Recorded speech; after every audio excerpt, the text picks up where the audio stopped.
shira sa tuni nti una mania bia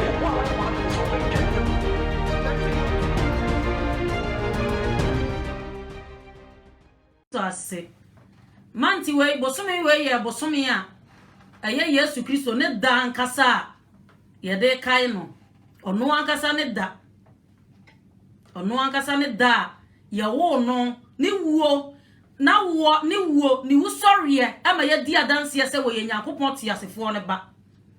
e ma ye di adanse se wo ye Nyankopon te asefo ne ba na wono na ye di ne ho adanse se o ye alpha ne omega na nim ni na chi nyame biara nya dan ani ho. Praise the Lord. Na nim ni na chi nyame biara nya dan ani ho no ye bom paye ade anyina so tumfo papa ye da wase Ewurade ene wa bie kwan se ye na o ma emeche wa asem yesra wo se wa asem mutumi no mane monwura ye owu sawe mutumi no Ewurade mane monwura ye bua ye na Easter ye ntimi mfa wa asem nante ewo Jesus Christ din mu ye hyewa ni bonyam bebre adom ni nti amen. Mechia ahwefo ne atiefo nyina Ewurade enhyira mo ye ba ya chepa na Ewurade amakwan Ewurade enhyira mo nyina enti ne sare me kan ye Yesu Kristo ne da na ye de kai no ye da bia ye da ponda sa da ne ye da sonko abosomfo akoro mu nim nyansa na o bedi afa hyekora na o mu bedi afa hyekora na o mu wo sa da na o de kai o mabosom ebre ye bra ehia Ewurade sa bra we sei no ehia Ewurade a sa bra no eni kwa sa Kristofo bia ye de edidi agoro Bible say Yesu Kristo we no oye Nyankopon te asefo ne ba na we Lord Yesu Kristo no ono ne wo wusori ne nkwa ni mu na enkwa ya da efiri ba menua uti wi asim na wonim Yesu Kristo amekanfo papa na mawai fa hoto ne so fa hoto Yesu Kristo so kwati na enkwa je be bo ukwati na obaye mmobo ukwati na obaye mmobo Samre ya wabami ya wona atom wori didaka mu a yakunu de na bo afode a esoten afode bia no ebre bi baba onya ommosa ayini biem bre bi baba sa afode no ommo biem obekoti bone sa bre na ese wote abosom dam na wonsa kira ya mekanfo Yesu Kristo de na ma Bible say se Onyankopon do wiase ni se wode ne bo wo no kro no ma na obiara ogine din onyira na obenya dan kwa Bra, adanti da wudi abosumu huhu achi. Adanti da wonam nuroso, wonam enkanka. Papa we ya bo afode ama gini di kekene ko heaven. We nya adwuma kase ji Yesu Kristo di na ko heaven. Ye wo leaders bebre na abasase we so omamwo nipa. Ye wo leaders bebre abasase so ode wona ye de agum pochirem. Wode nipa agum pochirem. Na sa wo wura Yesu Kristo we say no. Ofa na fa hodie osi adishidie mu na Kristo ame yade ye ho eti munyina pinti mu ofo akwa ye nkwa nua to ato so eti sa wote abosom da wote nwuram ebi a wo ye malam sisa fa Yesu Kristo wate fa wo wura no to Hebrews chapter 12 verse 24 no wosi apamfo frontam gina fo Yesu Kristo ni moja opiti ye kasache ebe moja sa moja we na so fo mama me no mi enu ya sabi na kane ya nsa na nka ya mfata nanka ya abosom mabiniye nanka ya ananafo mabiniye sa moja we na esofom ema asase ni abotan ye de papa ye o se apamfo frontam ginafo Yesu Kristo ni moja wo piti ye kasache ebe moja mimi akoti Yesu we abe mobo hwehwe no na fa ahoma no wate ukoti na obaye mobo eno wo hwe asem bi ewo John chapter 10 verse 1 Yesu Kristo no ni wo gwanrafo pa no sa wo kwati papa we ya abrabo no wo de obebo ko suo wieye obebo de akwa ko dura wieye but wo kwati Yesu Kristo a da wo be kansa gu bo be mobo ona uhumfi adobre won edo so che wona won konkono ti won mu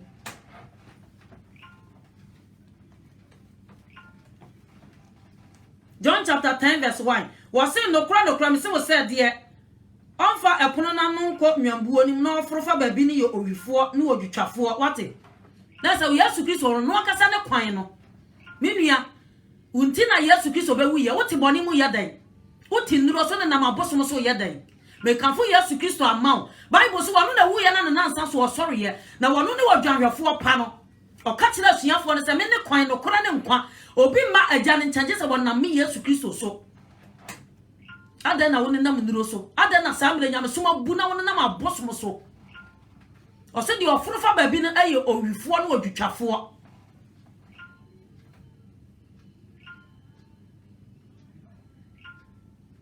wose na ono na epono no hwefo ehini ma no na nwan no tie ne ne na obo ono ani adwan di ya da efre wo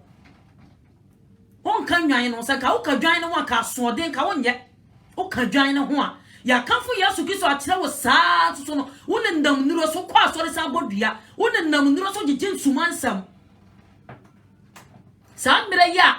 Bible se sa mire ya wo wura Jerusalem ya nyame boa wo kina ye kokuno no awo gogota pepo no so no sabre ya de kai na se so de wa brabo wo de wo life ama Yesu Kristo o wa brabo ma no wate wo se ni wo dwanrefo pa no dwanrefo pa ne kra ya dai atu wo ma ni nwan ndi na no wo ka kira ya suafo na wo dwan 14 verse 6 wo se me ne kwan no kora ne nkwan obi ma agya ne nkyɛn je se wo na me Yesu Kristo so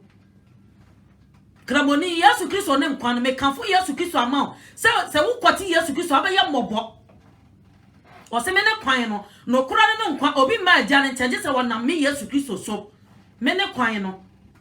fa homa Yesu wate fa homa no Bible say sambre yi die ahuma bro homa wo sambre di obetima fa Yesu Kristo no ba bire bi beba on ma ni so gwama biem on ma me yan wonen tum wodi di dakam ugina bia wo hen Yesu Kristo ya wurade Yesu Kristo enti obi antimi fra Yesu Kristo se wo ya God o Bible say obi antimi fra Yesu Kristo se wo ya God obi anyankopon honhom ka won oso obi ntimi fra Yesu Kristo awurade gise obi a wo honhom a wo honhom ani wo ne behu se enti asuafo ne ka kire Yesu Kristo se kire ya gya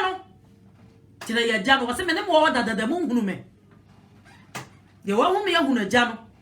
me ni odwanrefo pa no odwanrefo pa ne kra ya da to mani nwan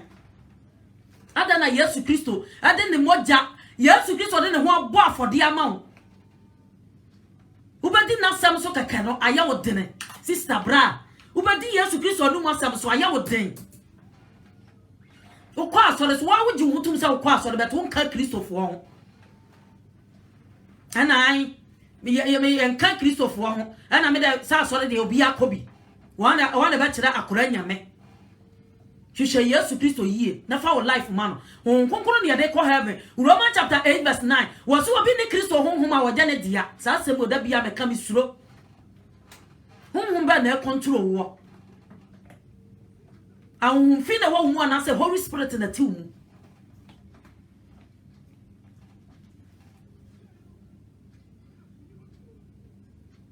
verse 4 no wase no ma ono ara ne nwan firadi na wodi wonanim na nwan no tie nwan ni di nachi hallelujah wa ma ni nwan adi nachi na ono akasa ni nwan ye da adi nadim ensa Yesu Kristo ho enkoye bibibia enkoti no Bible say wa nkoti na anya bibibia wo yoye na ni mu na nkwan ye da ewo nwan ni di Yesu Kristo achi ehuri anya soden entie nyame asem da sabre ya bra ya din ya Bible say sabre ya bra ya nwene nkasa eche ade hyaniti me no me ya nto ba fa ko te bia to no ho so ya de pia ya de ewo ne mfim na Bible say asrafo no nwene nkasa abotire pa ade boy Yesu Kristo o de hye no nkasa abotire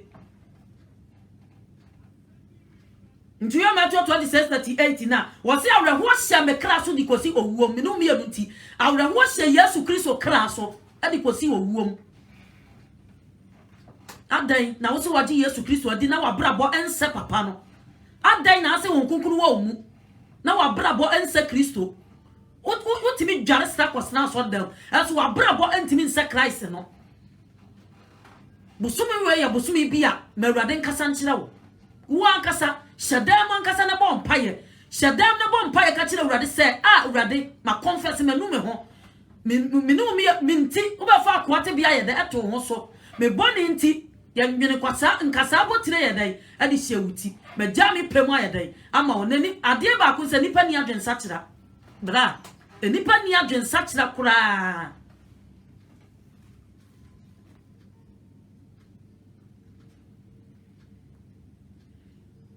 wose no ora ne nwan ne firi adi na wodi wonanim na nwan no di nachi wate efise wonim na onim nene na ona nani die oni nachi na obedwane na efise onim ona nani ne wate na Yesu di bai bu won na wahuna sama okaye na afa di obaye ojai akasa bebuom ebebuo na no wobu no san jaiye ana verse 7 no sin ana Yesu si won bio se no kra me se many dwan no many dwan ne pono no wate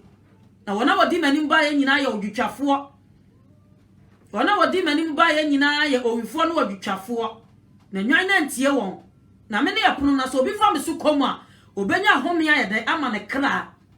obenya home ama ne kra me nua wanante me papa wanam nduro so sister wa ye bayi ya che fa Yesu wate na honto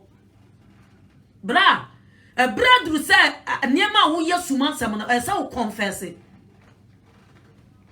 me na wutie nduro so wanante ya che wo do ho ato abosom so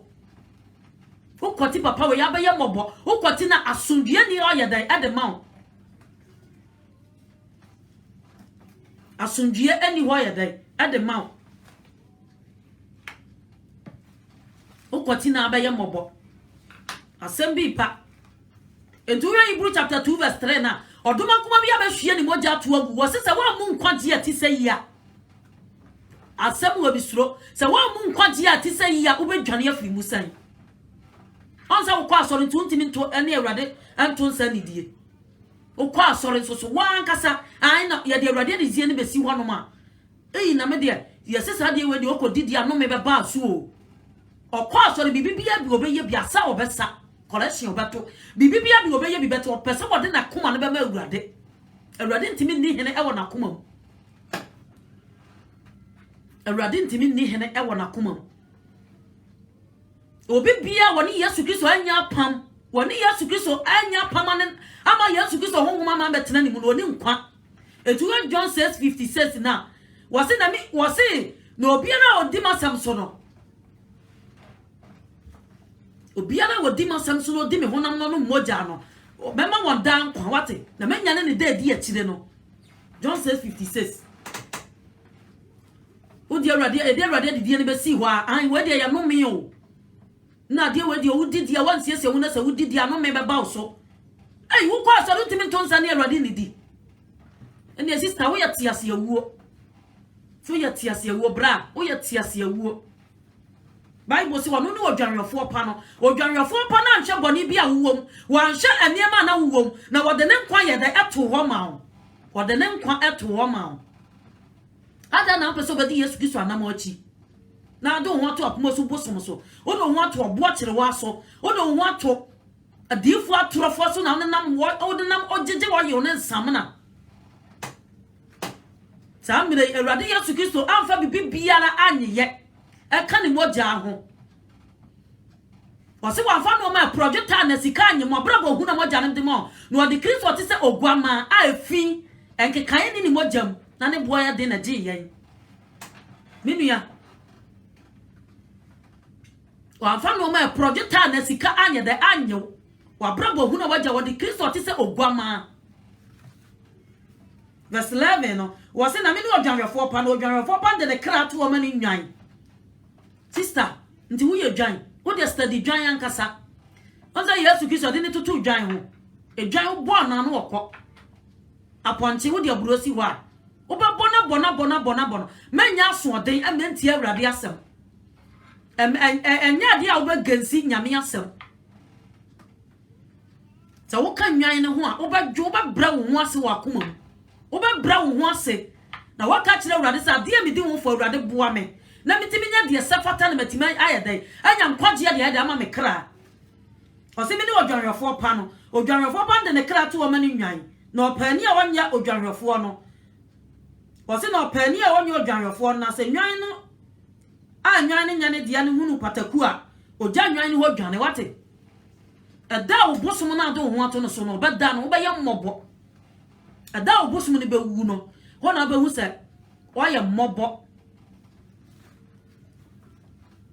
ne nam India na wujiji ndiro de nyame adwo obi timi mu awrade o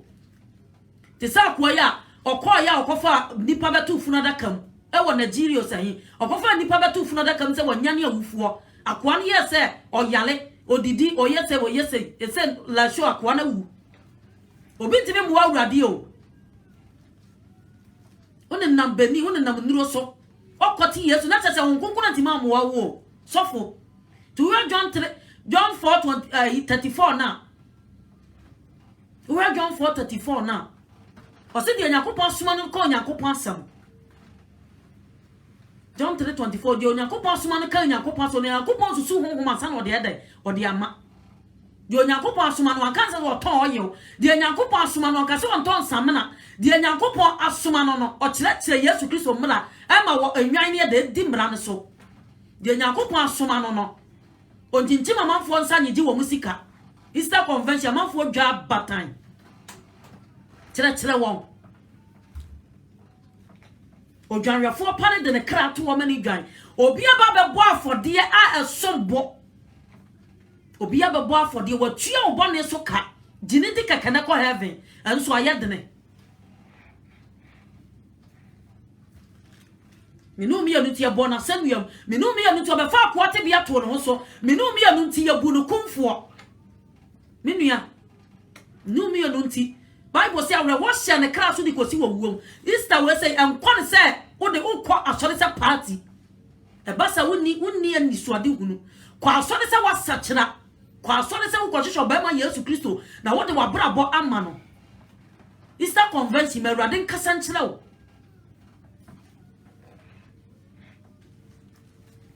Do you remember Matthew now? Matthew 27. Matthew 27 verse 33 to 49. Was it no boy Yesu asemiam? O boy Yesu asemiam. Adie bia wo price yo. On say adie bia wo price on say Bible say Yesu Kristo ni apesa ya di ni moja no epepa ya mra to nyina na onya din aburu din nyina so no hwe afode ya obebo ye ni omo obi aka che say heaven ye free ya mfa honam we ti di opa oni padua bi aye no Matthew chapter 27 verse 33 was in oduru ba bi ofre ho Gogota asia ni nitro so no wo ma no sakeka bi de bobo nwunu mu the bobo nyunu mu se onom kwate no kana no na o ampese wonom no bona semia mu no twe ntonto che na tade mu kwate no duru ba bi ofra ho Gogota pepo no so no Bible so bona semia mu bona so toro asem bi ba o onsuma Awurade wo honhom wo so Awurade wo honam mu osuma Awurade ma me papa wutie me ebere bi baba Awurade Yesu Kristo be ma Yesu Kristo be koti bone be ma Yesu Kristo ni monja ni da so aguso ye de e kasa be bia wo bia me kanfo Yesu Kristo de na ma se fa no me kanfo Yesu Kristo de na ma se Yesu Kristo ni mu na ya enkwa ye de ewo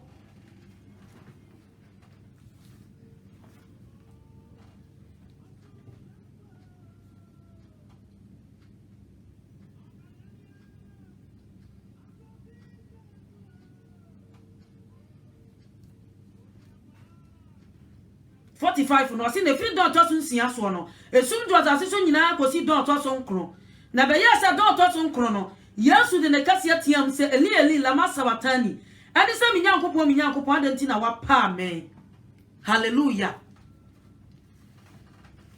oboni nti ye papa no o sani bia no so kra nsu kra no opa bia no mo kwa na eden ye de bonwono ye de France akeka kam de ma no minumi ye nunti na si Bible says atam na wi abo na firi don to nsia so no na wi abo na sumu duru asase so nyina kosi don to so nkro na Yesu de ne kase bom eli lama sabatani okosoa bone enti na Nyankopon ne nani hye bone kosoa bone wo dua no so wose yeli la masabatan se Nyankopon adenti na wapa me adenti na wapa me na Bible say ya de ayi bonsa kekekekam se onnom osane dua no so no hye Yesu Kristo yiye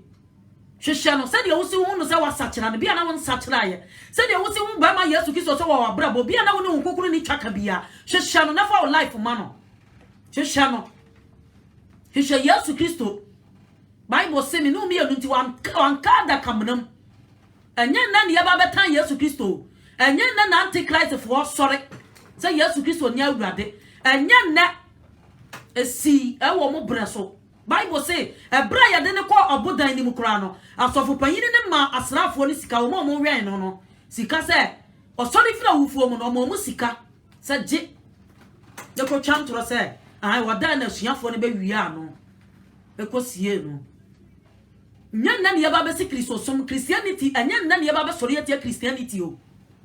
etimi bia wo ya nyame adwuma emu obi credit 1 cedi ni 2 cedi ya wato no a wode kire committee didi watam emu wabam busa awurade sa honhom be na control sa nipa no antichrist for be bra ba wiase a omu gansi about Christianity omu pese omu de omu bra bo be ba Yesu Kristo obi abo afode ente se wote wona wo ka bususam Yesu Kristo nya awurade enya ni moja na agi ni pankwa se me pese me ka che o se wo gidi o se wo nyini o se wo tiase o se wo ntiase o Yesu Kristo wo ya awurade na wo so ntimi mfra na awurade je se obi o honkonkono ya da eka no o se eli la masabatan se Nyankopon adenti na wo jame na wana wo gina ho no mu bebreti ye no kan se we lifle eli na ntamara wo mu ba kutumilika watu wo mu ba kutumika ko fa support the bonsa keka bi kabi mutua na no se onnom na nso wanye minu mi yenu nti boni bia na ewom nyinse bia na yetugu enkofo nsema na yekeka minu mi yenu aniema ania din disco obehunu Kristo sa de na woda so ye wobehu be ma Yesu Kristo o pese ode wabra bo be ma no awiase so ye da ati hu utimi se nipa ne tia so ndam wo nyina no honkonkoro bia ni ne so awiase tini mu tonso no aya common wo keka bie satonso bebre suya aya common and wo keka bie 51 was na shantuma cha so dan mu tv enu firi so besi fo moja no so fo no sa moja we na kasa sa moja we ne yesre bone fache wo de tramo bi fan kuto no samana na da Easter convention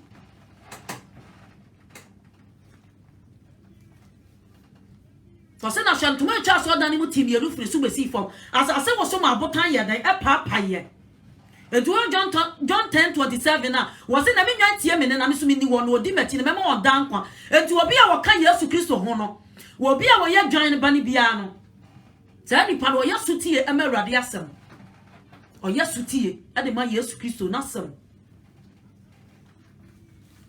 tie ya mpase wo ba ma Yesu Kristo a wo John 12:26 na wo se so obi som ya mani ni mati na ba bia me wo no e ho na me somfo ba de e be ba wo ba ma Yesu Kristo a ka wo de wo life nyina be ma no wo ba ma Yesu Kristo a ka wo nka bususam antia no Easter convention ani Awurade mo mpu ma Awurade nka bibi nkyira wo kwa asori saa be se 10 years wo so ntimi ni Awurade ntonsa ni di sadia me kan wo se de odi me huna no moja no e wo dan kwa na menya ne de di akire na tie se wo ni nkwa kwa asori ni de obetima akwa akoto nwoma sa enso na brad wo twabi ade asombu wo nyamsumu no watu atwene o ana de anya no wafa de asombu wo nyamsu de asombu awo nyamsumu no watu atwene ka krabi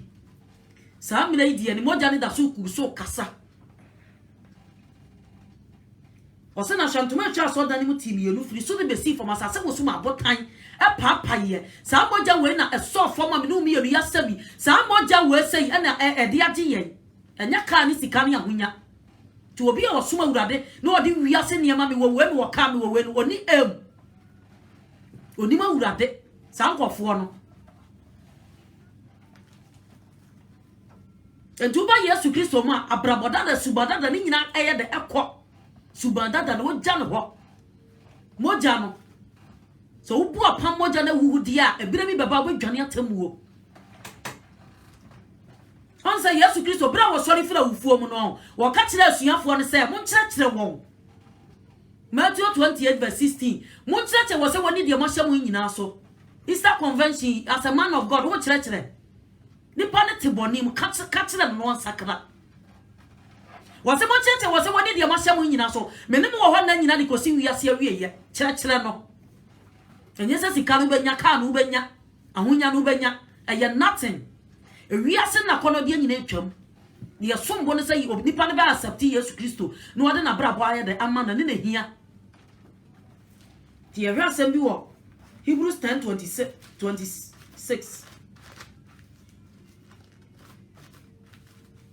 minua papa ne huna mane eni kwase ye di ne ho few papa ne huna mane eni kwase ye di ne ho few minua me yemu hyehye mawo me yemu hyehye me buusa mo se nipa ya ode Bible akantan no tuti wasakra masem bisa no Hebrews 10:26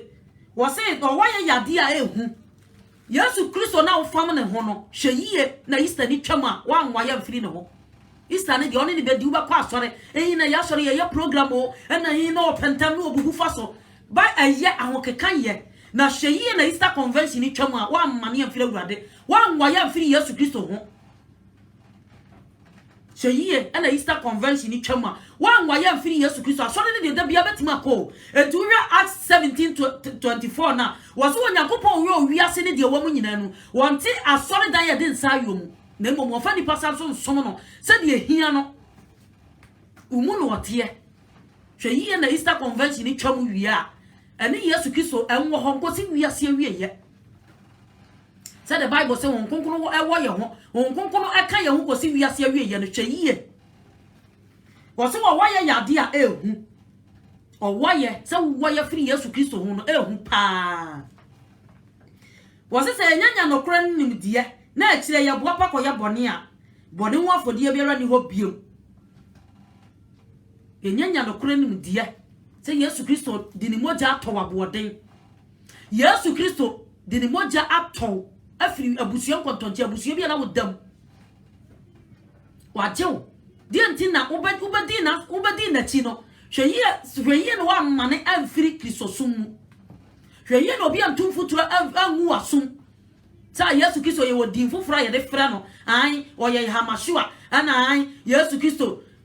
yawan ubo Yesu Kristo din ne dia no nko emu obi na adaw awieye brem ne ye wo no antichrist ye adwuma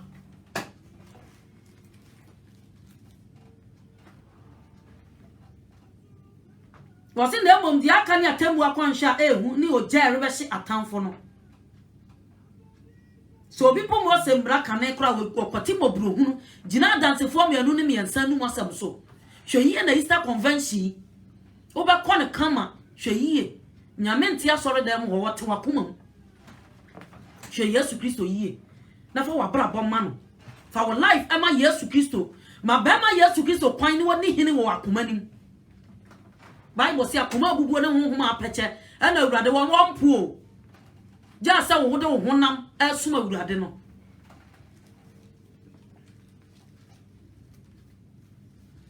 na sani okọ ye no besan ye dai ababiem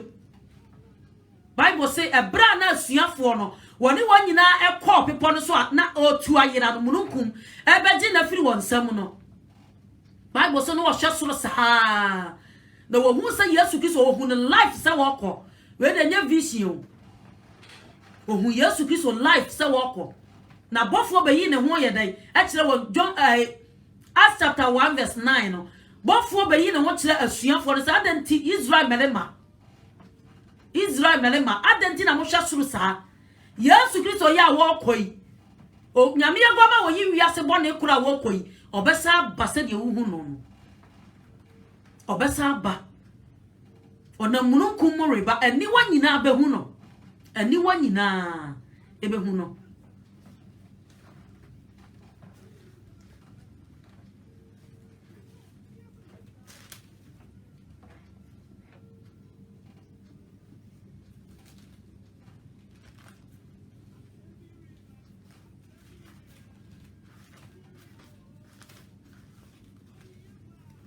mala ma wuti muram sakrawate sakra na bosom ni nkwande ma bia wo ya kramoni gugu sede wa ya ohun se woni munyankopon wuntimi nsan Yesu Kristo hu mehu nyame o wa John 5:11 na wose na ye ni adanse ne se nyankopon ma ye dankwa no wo hwan mu e wo Yesu Kristo mu titi wose de ogi ni die no o mu na ten na de wanyi nyankopon ba kuro na ni no bu na ten dada John 3:36 wa bu na ten dada se wanyi nyankopon ba kuro na ni na nyankopon bufuo sa ye de eda ne so nyankopon bufuo da ne so jai Facebook na won nam sa wo ya na do number send we me spiritual helper ni ye we ebure bi baba wo be dwane atamuo spiritual mind na di moja na odeji adasa mind no ma moja ne kasa ma obi hwehwe Yesu Kristo wa brabo mwate hwehwe no me ma me awutie papa awutie me hwehwe Yesu Kristo convention en kon se wo kon biala kone se wa hu be ma Yesu Kristo kone se wa hu be ma Yesu Kristo na wo de wa brabo ye de emma no udi betima ba sori book mo bete nkwan mo bia na udi nim presa udi be de be ba nkwan mo nim eno na ya ade a ehia oso wa ya ya ade ehu so obi pomo se mbrakra kane no okoti mo bro hunu gina dance for banu na ba sanu masempo ami esi na bo ye de ema ni wu na katua anya kura se anya kura be no odi betuatua wona wobu nyankopon ema no wobu nyankopon ba no apam moja na wuhudie menua so wobu moja we ya wuhudie abedwane atemuo asem we de ka bonsam betima awo wakomam ama ye ho ye wahi enso twase ye ka enye na ne ye be sori etia Christianity awo what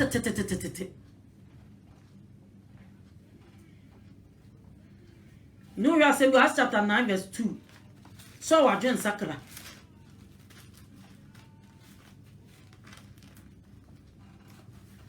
Acts chapter 9 verse 2.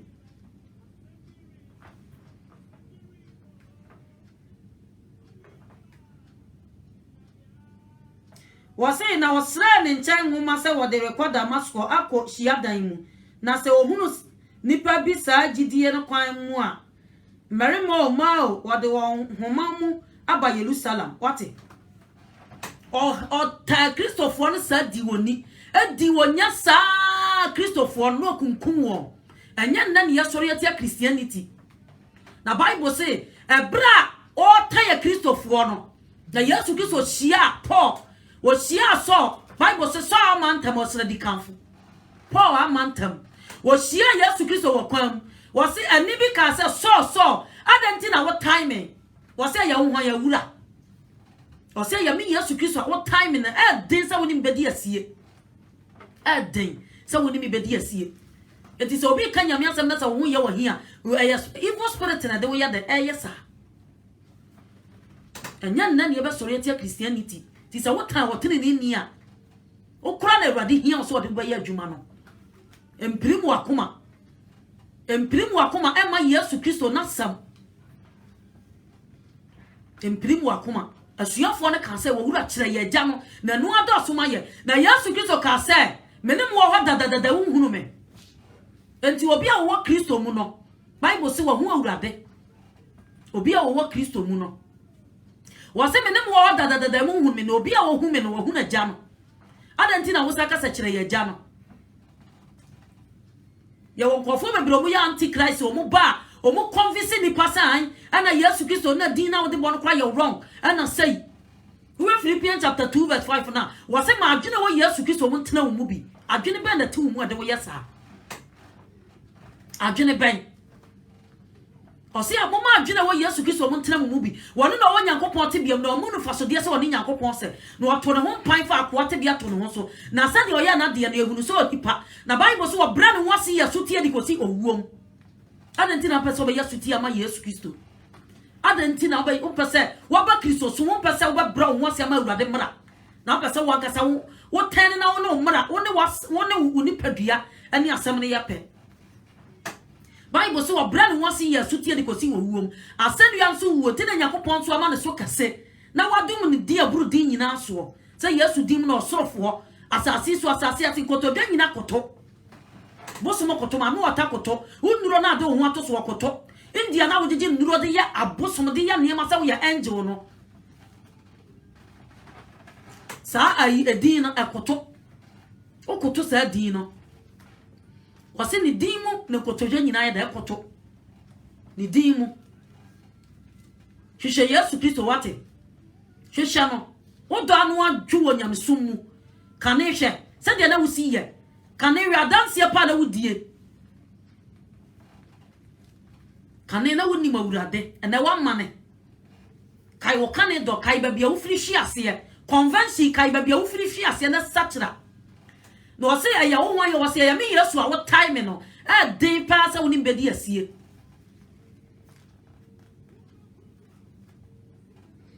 verse 5 no se na ye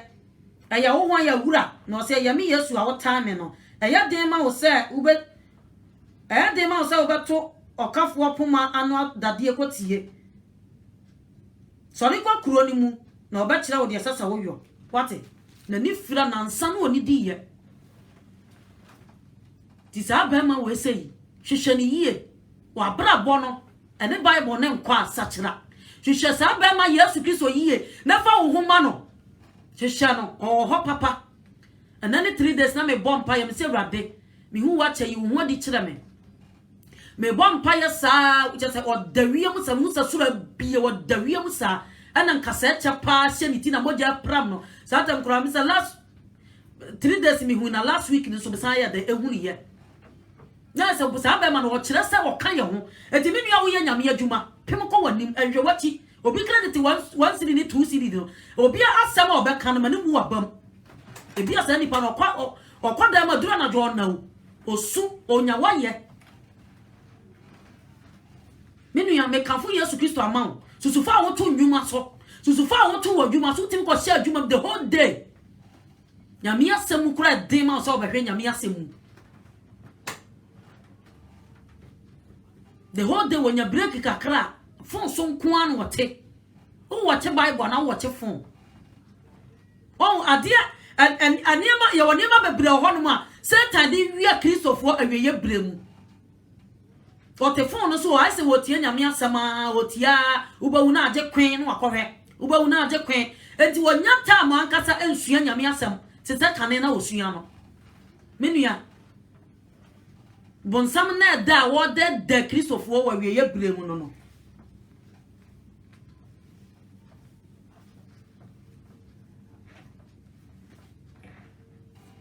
John 14 verse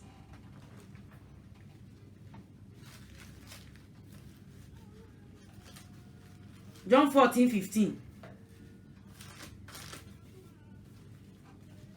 ya bra arenya kwada o ya bra arenya kwa kristofo sa wosoma wurade a o heaven amo wo da onimu so nwase da ebe kada kurukwa mo wo wurade be hye wani munyam wo de fa wotu wurade asem so na accept yesu kristo man ma wakoma mu John 14 verse 15 wasa sa modom ya muni mashade so adan na mo se mo do wurade ye kwa so ne se ka se wa do wurade peja won sa obi akora be peja adam won nyina be peja ne nsa busa dodo o mu di wurade asem so na asori ya disco asori ya function wasa sa modom ya muni mashade so na me de mabisa agya no ma mo chingina fofoforo no one mo batena da yesu kristo bible si wo wu ye na wo sorry ne nansa so wo sorry ye no a wo call so ru anya nyanka o the holy spirit na chair ye wasa so bi do bi ya obedi masem so na me de mabisa agya no ma mo chingina fofoforo no kware wo mu ma wiase ntumi nye no enye wiase nyina na wo holy spirit no se de me kan ye se wo na wo humfi wo mu no a nanka nipa no anka wo be preach ama na buwafu ohun preach na na buwafu nyame asem o ba wo bokro no so so dia na se wo ye atayi na se wo bokro no dia eno kusokro be sa kan ho asem minua sa bra ya bra ye nyame madia ya mra ya ho ase ema awurade asem wo se se modom ya muni mahye dia so na me de mabisa agya no ma bo chingina foforo no kware wo muma wiase ntumi nyene ntinye nipa nyina na wo Holy Spirit enye nipa nyina na wo nyame adwene enye nipa nyina na nim se Yesu Kristo ya awurade no na mo batena da no kware wo muma wiase ntumi nyene no efise hunu no efise hunu no na mo de mo ya da munni no menu mi nti ya nwene kasa botene de hyianiti menu mi nti moja pram na wia kataban moja pram no na sami sister ba kwa mene no asori ba ko Israel na nkasa eche no pa ya de nwene Yesu no o ma jane se ayi na mo de chese o ma twa o ma ye no ma to fence o ma to ayi afa ho sa e wo me fun yi so nkasa eche ba ko party se me nsai ya ka me nsam yensan bom menu mi enu ahuna ma na wo di asori ya business bobu hu konta kire urade convention say na ensori ma die na wo de ma ensori ma no o kanfu ye die na kire wo ana se wo kire wo se woni urade mra so ana wo de nsam na ni koko ene ne ma na ema wo Bible say wa fa ne ma project na sika anyen wo de ogo oduma nkoma bi moja na ye de ato menu mi enu wase na miri nya munyanka mere ba mo nchan akaka kra bi na wiase hu me biem mo de mu hu me efisa me ti ase na mo so mo betena ase don ra mo ba hu se me wo maganu mu na mo wo mu na de o ma hye de lo di so no ne de odome ada ne wa no fafa bo Yesu Kristo abodin wa no fafa ebo na bodin o aso wo no wa kuma so no o tetete na wutieti o ma Yesu Kristo ana pamda dam Yesu Kristo nensam nim entian nipa na twere ye o re Isaiah 53 verse 1 to 12 na kan ho apamda dam wom Bible say wono na fa ye akwate bia to nso wono na eso aye nya ne wa Bible say woni anim onyam asua on the side nipa edo wiase nipa dosum Bible say ni han na ba wiase nipa dosum cha bone odosum eche han odobone eche papa na Bible say bra na Pilato Ponta Pilato ogina wanim no wo ati nipa ni nyina atia mu se yemfa owudifo nya de enche won yenkum onkwa hene no na Bible say atia mu se Barnaba owura punkrofo Barnaba kuronim no wagye din no wagye din e wo bone kwan so no nipa dosum nipa edosum eche han you are John chapter 3 verse 19 na wase na ye mom ni atamuo no de ati awrade nyakopo be bu atan de ati Yesu Kristo be bu atan ne se wa ba wiase de ne ho be bu afode ama so pesa wo di Yesu Kristo o pesa wo de wa bra be ma Yesu Kristo wase han na ba wiase nipa dosum cha bone fi se wonwuma ye dai aye bone onwuma ye bone no pesa wo be ba han no ho menua di oyo ma sede no this one or ne di odome 25 no was say 22 no was say Judah anya skeleton no was say no say awrade eye dan na be yi hu akere ye na nya wiase na Yesu wiase won say so bi dome obedi masam so na meja be do no ye be ba ne nchen ya be ne tena bia e wo ne nchen so obi dome Yesu Kristo masam pa obedi so obefa no de be nante obenya home ya ma ne kra asembi bawo sabre ye bra ye da ponda ye da kasia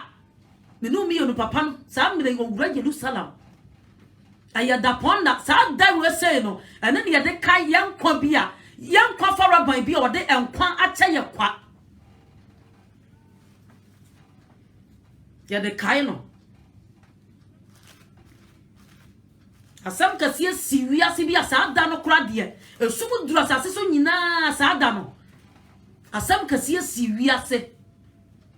ada no obi abebo afode ye prako aba abehu na mane ente se na wo mpese wo de wabra bo be ma no wo bo bra se de wo ankasa wo pe wo bo bra ebia wo abroche country bi so wo bo bra se de wo ankasa wo pe wo ye nnam ana wo ya connection ahodro sachira wa dwene wate hwehweba ma Yesu Kristo no mba wabra bom hwehwa no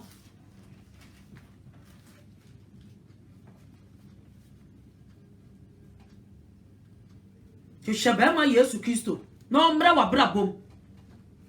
Do you Roman 10 verse 13 na was it obiero baba urade din enkwane nya din o. Odoma kuma na baba tua nkwana ye dan. Wa baba bo afodia a eso ten ebedie. Ni moja eso fom che ebedie. Wa baba bo afodia a eso ten afodia bia. Jini di keke. Romans 10:13 was it no biara wa baba urade din no baje na nkwa. Obiara biara obaje wo nkwa. Enkwa na ani o obi obeba urade di urade Yesu Kristo din no obaje na nkwa menua hwehwebe ma Yesu Kristo yiye wate hwehwa no ema Yesu Kristo nya sintidua ema wo asori a wo se wo nkọ nyamesoma wo se wo nsom adan a anya buroti asora kwa bibia ho na sei ekura akọ koso utifi a wo ba ju tete nsu onwunu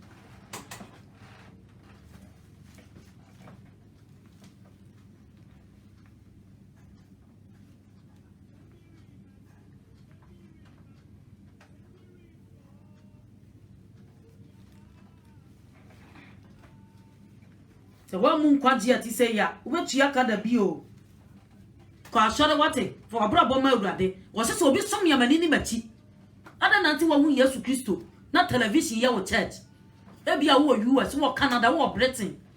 television na ya wo church asore ya wo se wo nko convention wo free pa so wada onko ba bia se wa nya wo nkwaji ya hu adwuma e bina bi baba badwane atamu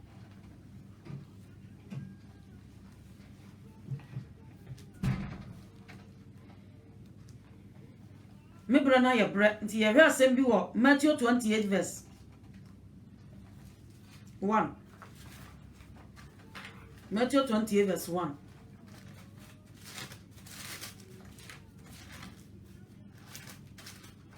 Ajidi for ye wo baby partner o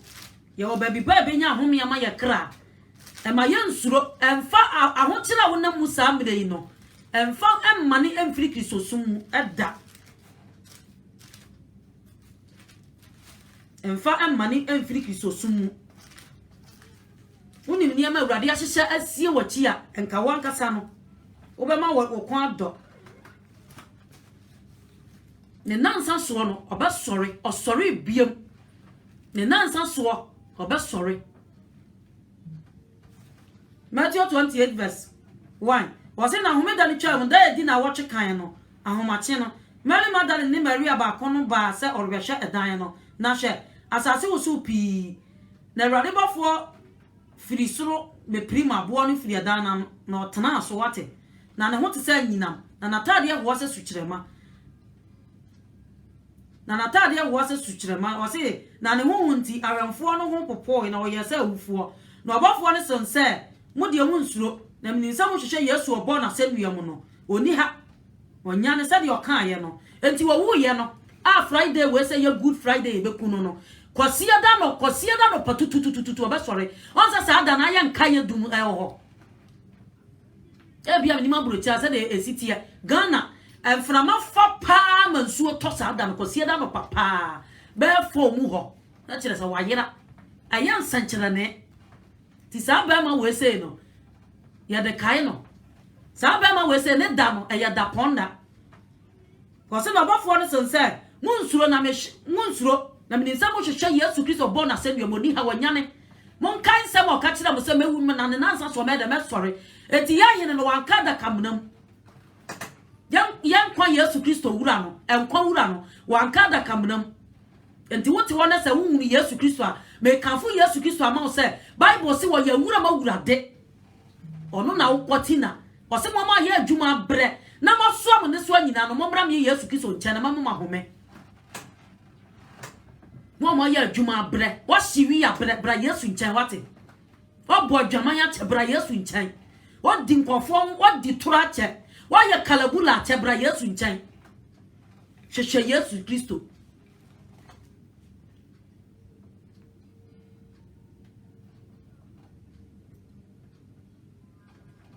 Ose na mninsa mo hwehwe Yesu obo na senuamoni ha wanyane sade okan no momra ba hwefa akwana oda na mon kontem ko kan kire na suafo se wasore afura wufuom na Yesu Kristo yi wo ho kire no na ba ko nyi ni se wasore afura wufuom o and now believe na ye adwuma na ba ko nyindi onyindi say Yesu Kristo asori afira wufuom